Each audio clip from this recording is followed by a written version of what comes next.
有人話小龍蝦係最污糟嘅嘢食喎。大家好，今日帶大家嚟到坦洲食小龍蝦。呢度係位於香格里對面條美食街，各式各樣美食都有。講翻有人講小龍蝦好污糟喎，又話早期小龍蝦係食屍體長大嘅，真係咩野人都有喎。講真，以前食人族都有啦，更何況以前係食屍體長大嘅小龍蝦。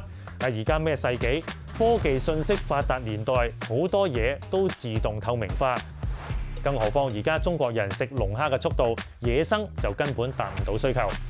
加上一隻蝦有病，就成池都陪葬，所以大家自己諗下就明㗎啦。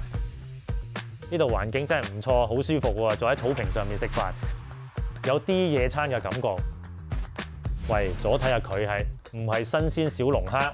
我冒住極度危險深入去拍攝，睇到好多人喺度不停洗刷小龍蝦，同埋個廚房都好乾淨。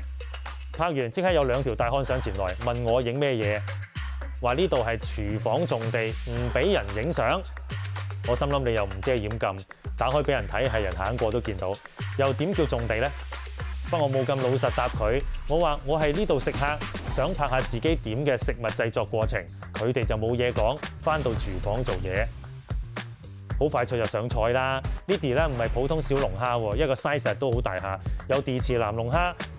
不過我見到佢哋後面洗刷嘅都係青色小龍蝦喎，咁大隻應該都幾貴下。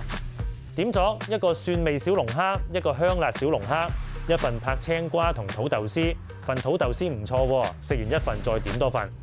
小龍蝦就真係好食，因為新鮮，所以肉質好彈牙，而且都幫手去阻腸，值得一讚。香辣嘅味道好特別，唔似其他商家嘅味道。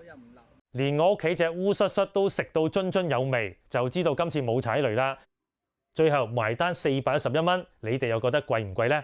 歡迎留言評論，多謝大家。